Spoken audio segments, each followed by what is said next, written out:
Hello, everyone. Thank you for listening to my Politics of Nuclear Non-Proliferation podcast. I hope you all enjoy it. Let's begin. It's no secret that India and Pakistan aren't the friendliest of neighbors. Since the partition of India in 1947, the two rivals have fought four wars in 1947 and 48, 1965, 1971, and most recently in 1999. Three of these four wars were fought over the territory of Kashmir, a Muslim-majority region of about 12 million people. They have also been involved in several skirmishes, military standoffs, terror attacks, and small-scale military operations. In many respects, Indo-Pakistani relations have not changed much since 1947.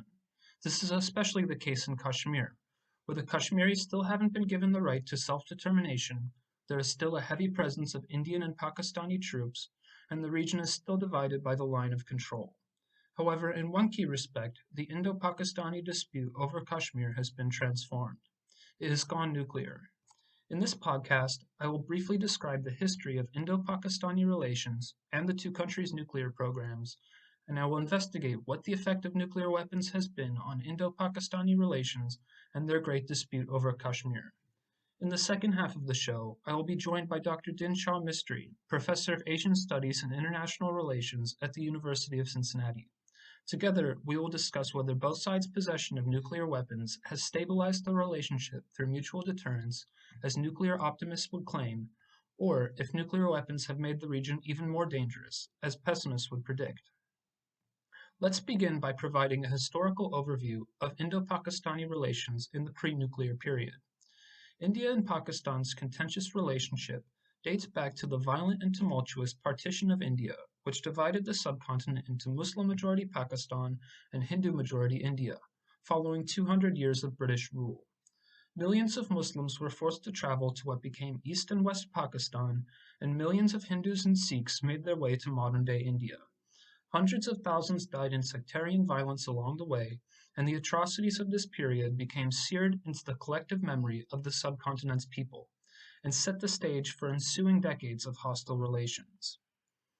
The first war fought between the two sides was over the Muslim-majority state of Jammu and Kashmir. It began when Pakistani militants invaded the territory, hoping to unite it with the Muslim-majority nation. This led Kashmir's ruler to call on India for military assistance, and in exchange, Jammu and Kashmir was forced to accede to India. The war lasted until January 1st, 1949, and claimed the lives of 1,500 Indian and Pakistani troops. The war ended with a UN-brokered ceasefire, which created the line of control, leaving about two-thirds of Kashmir under Indian control and one-third under Pakistani control. The second war was fought in 1965, again over Kashmir. Following a series of clashes along the line of control, Pakistani troops invaded Indian-administered Kashmir, hoping the invasion would foment an insurgency there. This strategy was unsuccessful, however, and India retaliated by entering Pakistani-administered Kashmir. The Pakistani invaders were eventually forced to retreat when Indian troops advanced on Lahore. In the end, the war lasted under a month, and both sides returned to their pre-war positions. Despite this rather uneventful outcome, the war had a lasting effect. It cemented the intractability of the Kashmir conflict, permanently militarized the region, and reinforced the sides' mutual perceptions of each other as existential threats. Just 6 years after this Second Indo-Pakistani War, the two sides clashed again in the Bangladesh Liberation War, the only war between the two sides not fought over Kashmir. It began when the West Pakistani government sent troops into East Pakistan to quash dissent following violent protests over the incumbent West Pakistani government's refusal to give up power after losing the most recent election.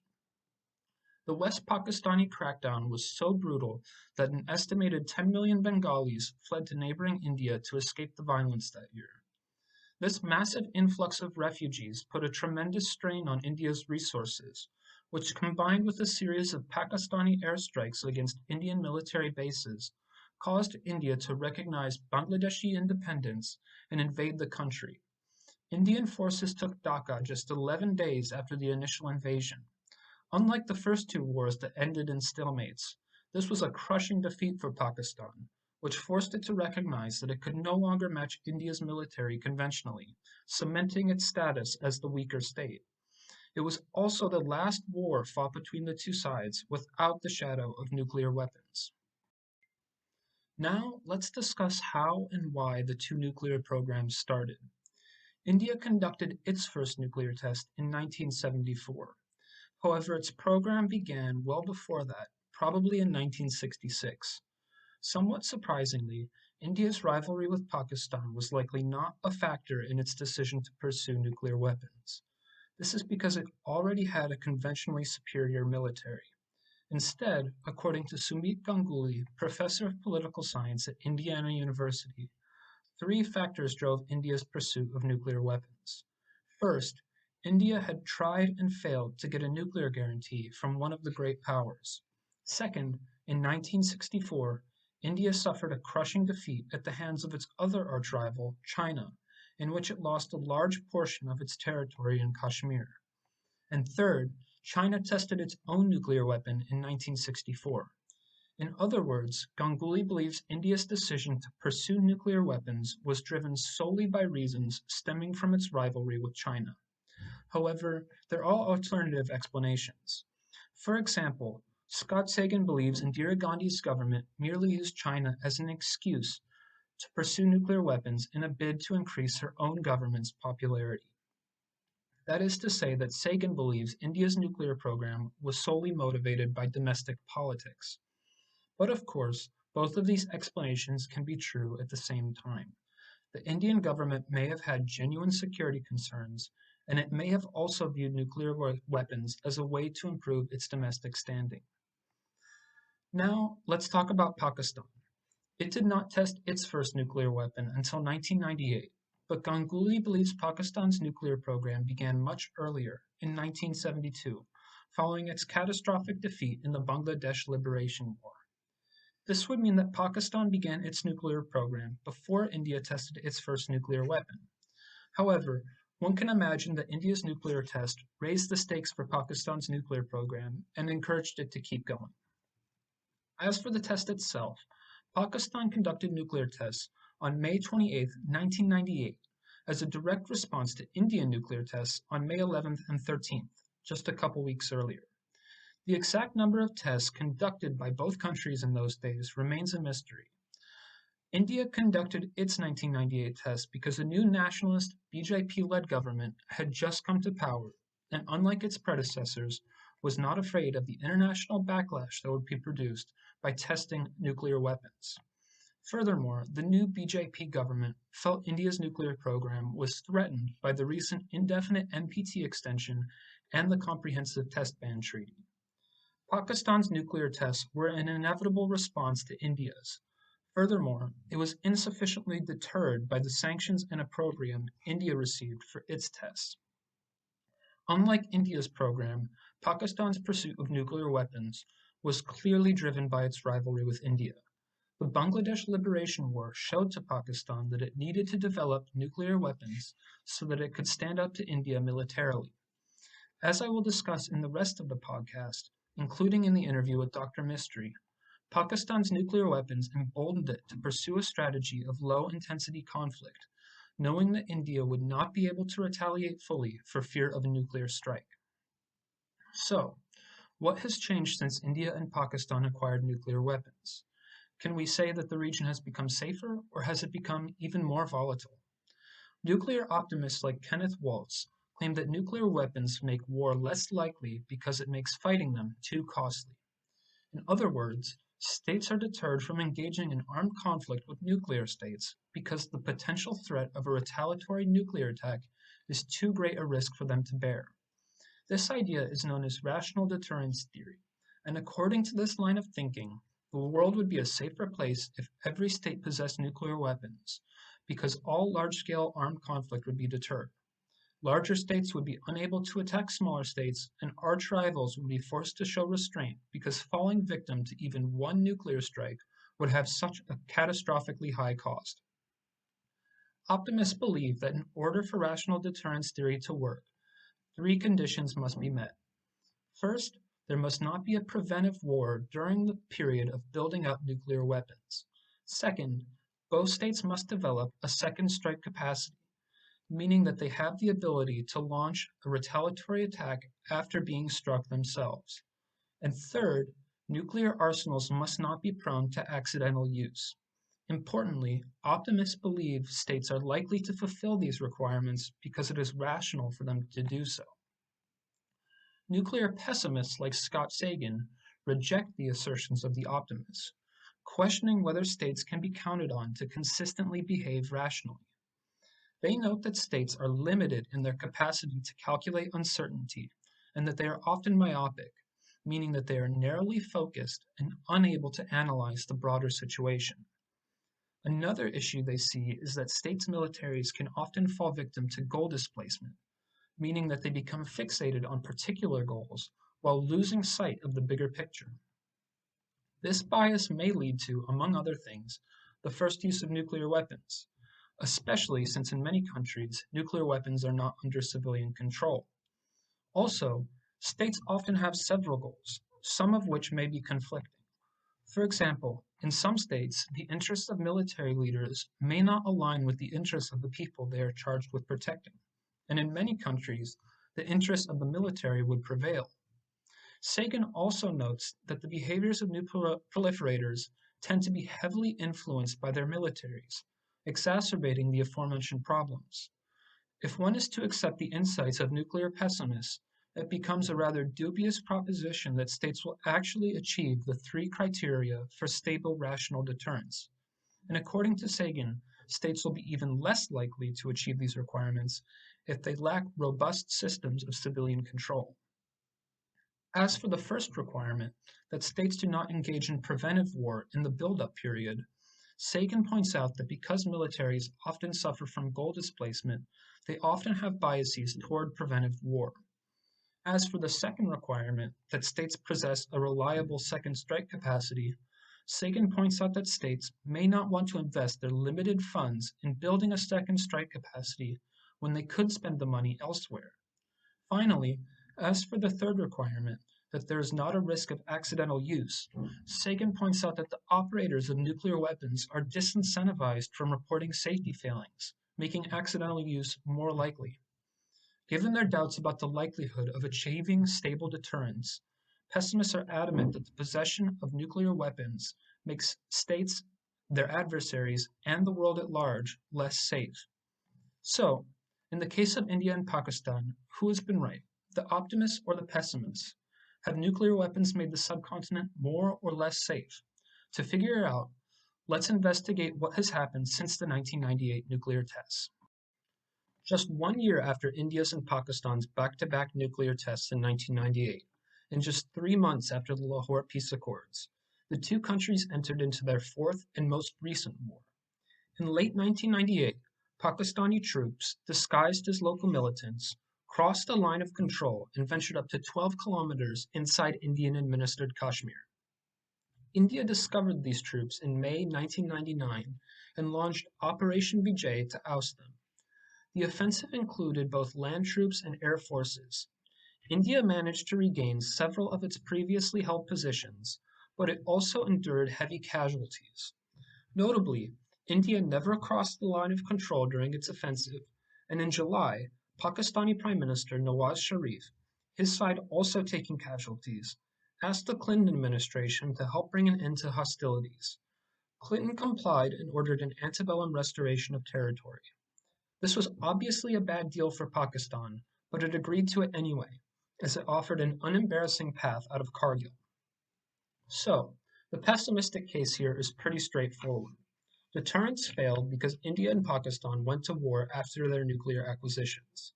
To be clear, this was not a preventive war. Their arsenals were rudimentary at the time, but they nevertheless were nuclear states. Furthermore, given the proximity of the two states, it would not have been difficult for either side to inflict unacceptable damage on the other, even with rudimentary weapons.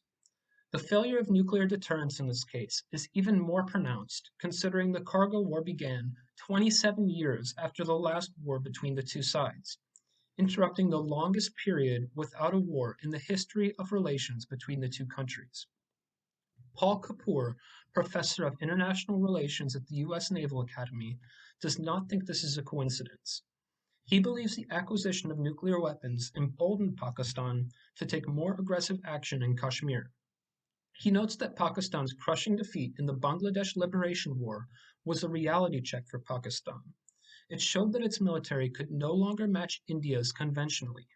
If it wanted to challenge India going forward, it needed to have a nuclear weapon, because with a nuclear threat, India would not be able to retaliate with its full strength to any Pakistani provocation. Kapoor even got former Pakistani Prime Minister Benazir Bhutto to admit in an interview that this was indeed his country's strategy. Even scholars who are generally more optimistic towards nuclear weapons, like Sumit Ganguly, accept that the Kargil War probably would have never happened without nuclear weapons. There is an optimistic case to be made, however. First, optimists would note that although Kargil was not a preventive war, it was the very beginning of the South Asian nuclear era, and the second and third requirements of stable deterrence, having second strike capacity and protection from accidents, had not yet been achieved. At the time, their weapons were still rudimentary and command and control was poor, and both countries have made great strides in these areas since then. They also haven't fought a war since then. Even still, without these three requirements filled, optimists could still argue that deterrence worked because the Kargil War remained a low-intensity conflict throughout. India never crossed the line of control, the death toll remained pretty low, estimates vary but probably about 500 on each side, and the war lasted less than 3 months. Deterrence theory only claims to prevent all-out war. It does not claim to discourage low-intensity conflict. In fact, there's a theory known as the stability-instability paradox that claims that nuclear weapons make low-intensity conflict more likely because neither side fears a full-strength retaliation. And this idea isn't incompatible with optimist thinking. Kargil may have been the last war between India and Pakistan, but the two sides came close to another one in December 2001. It began when terrorists from the Pakistani-linked terrorist organizations Jaish-e-Mohammed and Lashkar-e-Taiba suicide-bombed Indian parliament in New Delhi, killing 9. India responded with Operation Parakram, which mobilized 500,000 troops along the line of control and international border. Pakistan countered with 1,000,000 troops of its own. Pakistani President Musharraf de-escalated the situation by outlawing the terrorist groups responsible for the attack and pledging to prevent Pakistani territory from being used by terrorist groups.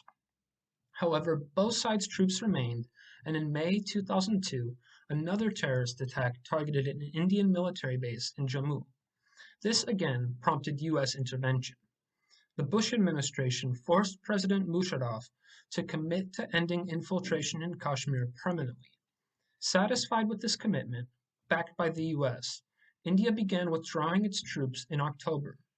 The line of control was never crossed during the standoff, and the two sides reached a ceasefire agreement in 2003. Like the Kargil War, the 2001-2002 standoff provides a mixed bag for both optimists and pessimists. Optimists would argue that the fact that the two sides refrained from war at all during the standoff proves that deterrence works. They would also point out that the entire dispute was instigated by a terrorist attack, and while Pakistan may have a permissive attitude towards anti-Indian terrorists, it does not have direct control over their operations, so deterrence theory cannot be expected to prevent such an incident. A pessimistic view, put forward by Dr. Mistry, is that deterrence was not a factor in the crisis's conclusion, and that it, like the Kargil War before it, only ended because of U.S. diplomatic intervention. It easily could have escalated without it, perhaps to nuclear levels. There have been several other incidents that have occurred between India and Pakistan since the standoff, but none have escalated to such a severe level. In 2008, Lashkar-e-Taiba carried out another deadly terrorist attack in Mumbai, resulting in over 150 deaths at multiple sites. This time, however, instead of amassing troops at the border, India petitioned the international community for support, which was successful. The UN Security Council sanctioned Lashkar-e-Taiba, and Pakistan arrested its leader. Another major incident came in February 2019, when a Jaish-e-Mohammed attack in Kashmir killed 40 Indian soldiers. India responded with airstrikes on terrorist camps across the line of control, the first cross-border attack by India since 1971. Pakistan then retaliated with its own aerial attack, which took out at least one Indian plane and captured an Indian pilot. However, the conflict de-escalated from there and the pilot was returned to India.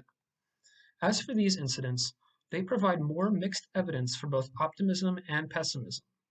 Optimists would argue that as the two sides' nuclear programs have matured, they have fulfilled the three criteria for stable deterrence, and they have not fought a war since.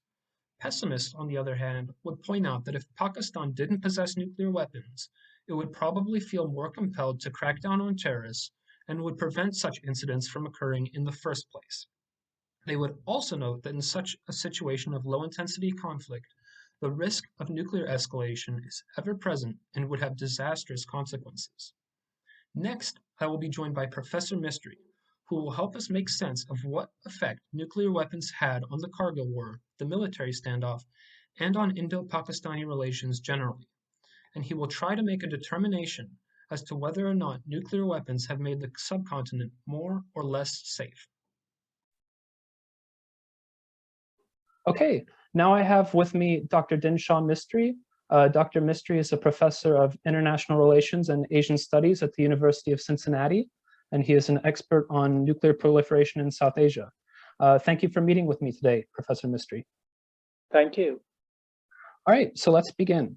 The paper that probably helped me the most in preparing this podcast was your paper, Tempering Optimism About Nuclear Deterrence in South Asia. It struck me as pretty pessimistic about the effect of nuclear weapons on Indo-Pakistani relations, specifically that they weren't very helpful in preventing the escalation of the Kargil War or the 2001-2002 standoff. Can you explain to the listeners why, in your view, those two crises didn't escalate further than they did? Sure, and I think it would be fair just to give a one-sentence overview of what each of these crises were. Sure. And then explain what I see in my paper. So the Kargil crisis, 1 year after these countries tested nuclear weapons, they still had very rudimentary nuclear weapons programs, but no doubt they had nuclear weapons. Pakistan launched an incursion a few miles across the control into Indian-held Kashmir. The goal was not so much to capture territory as to attract international attention. But the Indian political establishment reacted, or you could say overreacted, and used military force to try to evict the Pakistani intrusion. This is when the United States and international observers took notice and basically feared that if India launched a military attack into Pakistan proper, Pakistan would retaliate with nuclear weapons. So that is what the Kargil crisis was about. Now, eventually, 3 months, after 3 months of combat along that line, Pakistan eventually withdrew. That was a diplomatic move orchestrated by the US, by the Clinton administration. So nuclear deterrence theory basically is emphatic that, India and Pakistan didn't get in a big war because both sides had nuclear weapons, and the theory says nuclear weapons deter big wars. If you fine-tune look at this crisis, that was a factor. It may have been a factor in the background, and I can talk about that later.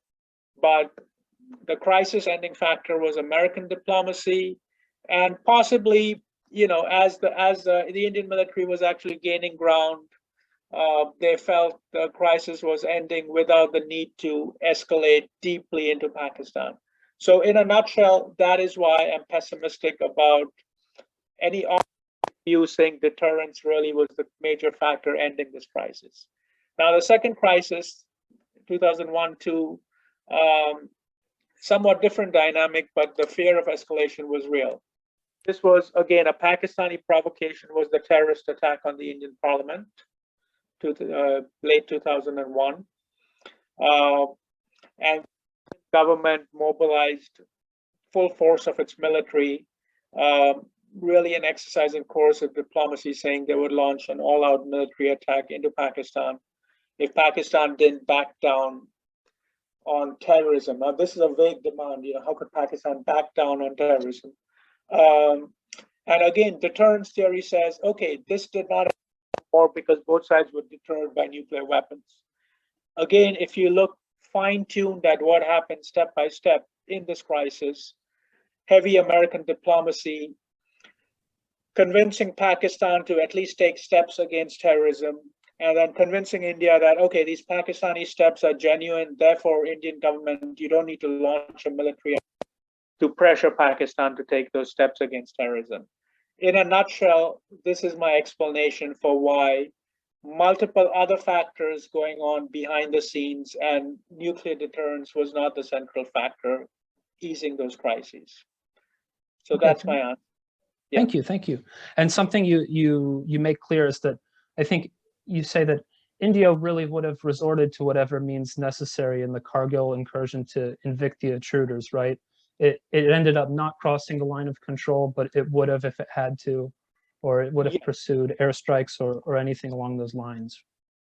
Right. Had the military crisis on the border not stopped, had India not been gained upper hand, it would definitely have pushed into Pakistani territory. Sure. Plans were underway for that. Yes. Thank you.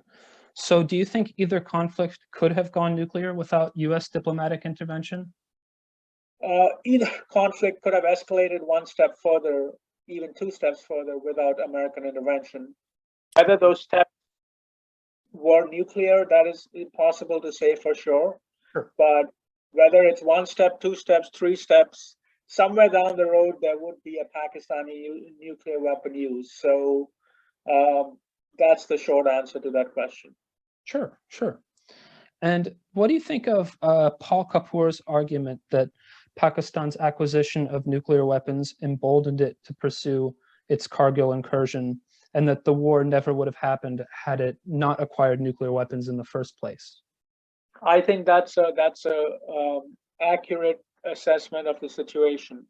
Why has Pakistan been emboldened either to continue a low intensity terrorist campaign, or in the case of Kargil, an actual land incursion? Largely because it believes the cover of nuclear weapons prevents serious Indian military retaliation. Now, we know that it doesn't prevent limited Indian retaliation because India was prepared for that all along. So the tricky part is, when does limited intervention escalate to crossing a red line where nuclear weapons are used? And this is what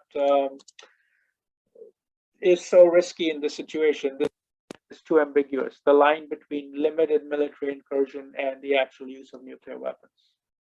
Right. And something you point out in your paper is that deterrence theory doesn't claim that it doesn't claim to make minor conflict less likely. So even if Pakistan was and still is emboldened by its nuclear arsenal, that doesn't necessarily discredit deterrence theory. Isn't that correct? It does not discredit deterrence theory per se, but it does not prove deterrence theory either, because from what I answered in the first question, deterrence theory tries to say it is the primary causal variable, nuclear weapons, dampening conflict. And again, when we look at this very closely in a fine-grained historical analysis, we see that nuclear weapons are not the primary factor there. It's American diplomacy, or just the situation as it evolves on the ground. Right. Okay. Now I'd like to ask you a question about another paper you wrote, South Asia's missile expansion. I would expect most believers in deterrence theory would equate more missiles with greater deterrence stability, because having more missiles improves second strike capacity. But you present a more nuanced picture. Can you explain how different types of missiles can have different effects on deterrence stability, and how that relates to the India-Pakistan conflict? Yeah, very briefly, deterrence stability says if both sides have invulnerable second strike forces, which basically means assured retaliation capabilities, you could expect deterrence at a nuclear level. Mhm. Now, medium-range missiles, which are far from the borders, not easily destroyed by either country, would give these countries better second strike capabilities. So to the extent they only had medium-range missiles, one could say that at least at a at one level, deterrence would be strengthened. The other hand, what the problems arise when you have multiple types of missiles. For one, Pakistan has introduced a short-range missile, which is specifically a first-use weapon. It's specific for nuclear use and not for deterrence. It's specifically for use against an Indian conventional attack. So this totally negates deterrent stability, because it's not to deter, an Indian attack on Pakistani cities. It's to deter Indian conventional attack. And the second type of missile are the naval systems, where command and control is far from assured. Can you briefly describe what command and control is? I hadn't encountered the concept until reading your paper. Yeah, command and control is just the ability to be certain that deterrence operates on rational principles and on more or less full information, where I rationally believe you will strike me. I have I have communication lines to say, okay, I'm going to deter you. I communicate to my nuclear commanders, retaliate. All this is very, foolproof. Now, deterrence breaks down when these command and control systems are not really that perfect or not that secure. There could be false signals, but also I need to believe that if I give a signal to my commander to launch a nuclear strike, they will.